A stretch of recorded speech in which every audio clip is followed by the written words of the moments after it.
OK，这个就是风扇的开关，它可以用语音或者是 APP 来遥控我们的旧款的风扇。OK， 这个它可以调快调慢，就像我们以前那种可以代替那个转的123那个转的那个 switch 啊，我们可以用来代替咯。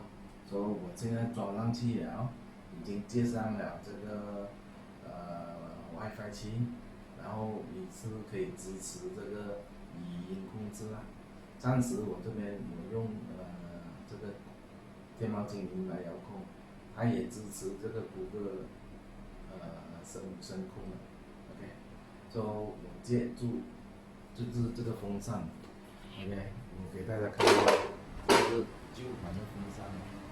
OK， 这种旧款的风扇，现在它的开关就是这个风扇。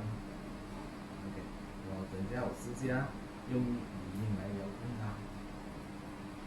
黑猫精灵，说晚餐吃完啦。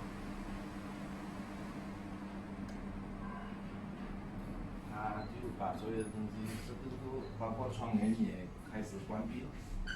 OK， 窗帘也关闭了。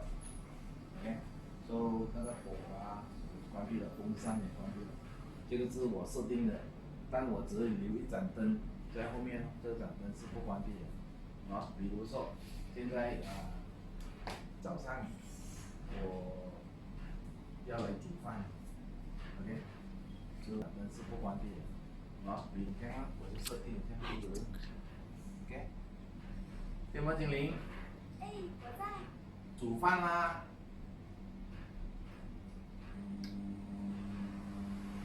OK， 把所有的灯打开了，然后风扇也打开了，就是我要的东西呢，就是进来我要煮饭，就是打开所有的东西，它就自动打开，只要我一句话，这就是设定那个场景了，所以很方便的。然后你也不用去按来按去，也不用去讲那么多东西，反正你要的东西每一次都是这样打开，都是这样关，然后它就跟着你一个语音号令它，它就是跟着你需要的东西，你设定好的东西，它就会跟着去做。比如说中午了，我要把所有的东西关完，然后我要进去就是要休息了，我就设定了另一个语音，就是说，电猫精灵，我在。你说。休息一下。OK， 我的休息一下，它就全部东西关完，因为是中午嘛，对不对 ？OK， 情形就是这样。这个就是跟着个人的需求去设定那一个动作，那一个开关的动作。OK 啊，谢谢。